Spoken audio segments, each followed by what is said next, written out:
Good afternoon, everyone. I'm Hadha Afrisal, and today I would like to present our paper entitled Experimental Analysis on Path Planning Strategy using Dijkstra algorithm and follow the carrot method for indoor mobile robot navigation. I'm with my co-authors, Dr. Syakur, Dr. Riyadi, Mr. Nugraha, Mr. Nanda, and Dr. Setiawan. And we are from Universitas Diponegoro, Department of Electrical Engineering, and Sibayomes, Universitas Diponegoro. So actually there are some issues that brought us to this innovation. The first one is the current issue of highly transmissible disease such as COVID-19. And especially in intra-hospital environment, there are a lot of infection for this transmissible disease. It happens because human-to-human contact. So we propose the solution to utilize a mobile robot system in medical-related environment. This issue actually has been researched by some researchers before, especially to explore the potential of mobile robotics for mitigating the risk of contagion, and also the mobile robot especially to assist medical workers for minimizing physical contacts.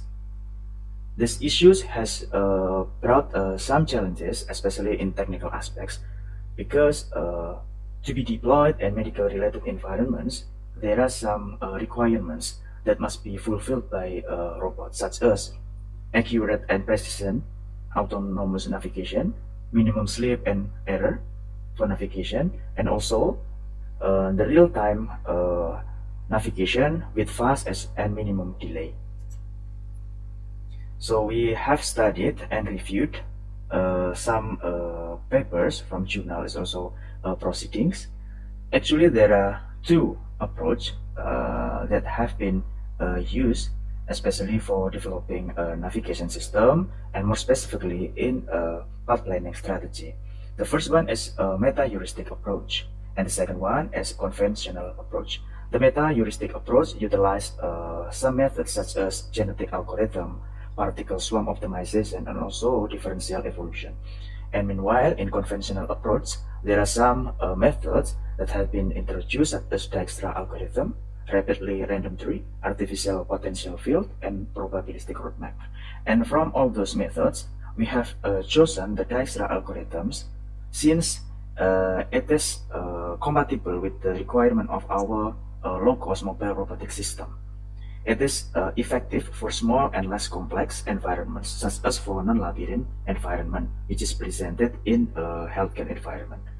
And more specifically, Dijkstra algorithm has less computation time than other algorithms. So we propose this type of path planning strategy using the combination of global path planning and local path tracking. The global path planning, we utilize Dijkstra algorithm, and for local path tracking, we utilize follow the carrot method. And here's the design and method for our system. Here's the mechanical design of our mobile robot that we utilize a differential drive mobile robotic system, which is driven by stepper motors. And also we utilize LiDAR sensors at this 360-degree scanning RP LiDAR. And here is the electrical and also electronics system of our mobile robot. The main processor is Raspberry Pi 4, and the main sensor is RP LiDAR. So Raspberry Pi 4 will also communicate with a remote computer, especially to download the pre-generated map, which already prepared by the mapping system of our mobile robot. So in here, we only focus to the navigation system, and Raspberry Pi 4 will communicate to the microcontroller ESP32, which can control the motor through the drivers, and also will read the encoders from both differential drive motor system. And for the programming, we utilize a robot operating system in our remote computer, and also we utilize RVs to visualize the digital twin of our robot systems. So here is the kinematic model of our mobile robot. In here, we adopt a kinematic model from a presented paper of references number 19. So basically, In here, we utilize a robot kinematic model, which then is mapped to the world coordinate frame. So here's the equation of kinematic. In here, we get the velocity from the position, from the derivation of position in x and y axis, and we get the linear velocity, angular velocity from the derivation of angular position. So for the mobile robot system, we can model the linear velocity of mobile robot using this equation, which is actually come from the angular velocity of right wheel and also left wheel. And for the angular velocity of mobile robot, it can be modeled like this one.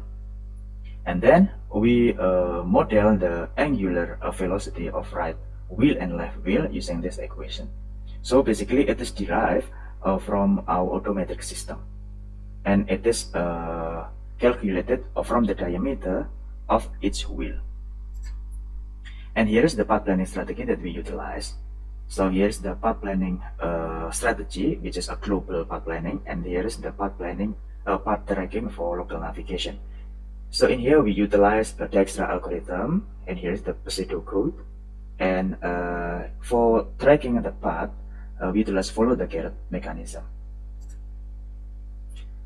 And this is our experimental works. So basically, we utilize a setup like this. We tested our mobile robot system in an environment which contains 3 rooms, 1 lobby, and also 1 entrance hallway. So basically, we put the world coordinate frame in here. Basically, it is 1 meter from the corner of lobby. And here's the experimental work that we conducted. So basically, we tested our mobile navigation using 3 scenarios. The first one, the scenario A, scenario B, and scenario C. Scenario A, navigate robot from lobby to room 1. Scenario B, navigate robot from room 1 to room 3 via the lobby. And in scenario C, the mobile robot is navigated from room 3 to room 2. And here's the result of our experiment that we would like to discuss. The first one here, the figure 7, presented the error rate on x-axis and y-axis during navigation for scenario A, and this one is for scenario B, and this one, figure 9, is for scenario C.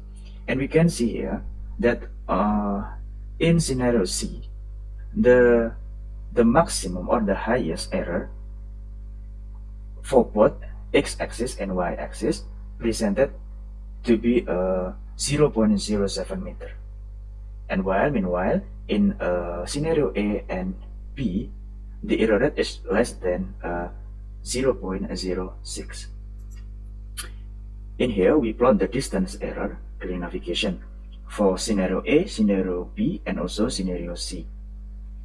And once again, the scenario C has the highest error in here. And we also plot the error distribution comparison, especially to compare the complexity of path of scenario A, B, and C. And it can be seen here that scenario C has the highest because it has 2 outliers here. And this is the evaluation of our mobile robot performance. It can be seen here that the furthest distance mobile robot travel in scenario B. However, the mean absolute error presented the highest during the scenario C. So this is the conclusion of our experiments. We have demonstrated that the Dijkstra algorithm and follow the carrot method has been demonstrated successfully in our mobile robot system application. And during our experimental works, the maximum positioning error, maneuverability of mobile robot, and accuracy of path planning algorithm can be performed and presented. Our research finding show that the more complicated the path between the initial position and final position, the measured error will also increase linearly. And with medium level of mobile robot speed, which is set to 0.12 meter per second, the maximum position error is 7.5 centimeter, which is presented in scenario C. In terms of maneuverability, our mobile robot has demonstrated that it can cope with a U-turn, which is a complex turning, and eventually it can correct its relative position to the generated path by Dijkstra algorithm. So basically, our experiment has been successfully done. Our applied FTG algorithm is relatively precise in following the generated map, although it has limitation for highly extreme maneuver. For future works, we will improve the path tracking algorithm so that it can be smoother, and also it can overcome subturning. In addition to that, experimental evaluation can be extended, especially to measure mobile robot performance to deal with uneven floor and dynamic environment. For example, the obstacles are moving and so on. In order to improve the global path planning, heuristic method can be utilized, and especially to shorten path generation time and to overcome local optimal trail with the navigation in more complex environment. In here, we would like to express our gratitude to the Faculty of Engineering, Universitas Diponegoro, for providing grant through Strategic Research Scheme 2021. And we would like to express our gratitude as well to Department of Electrical Engineering, Universitas Diponegoro, and CBiomes for providing research facilities. And here are our references. We utilized, we cited 19 research paper here. And thank you so much for listening to my presentation. Good afternoon.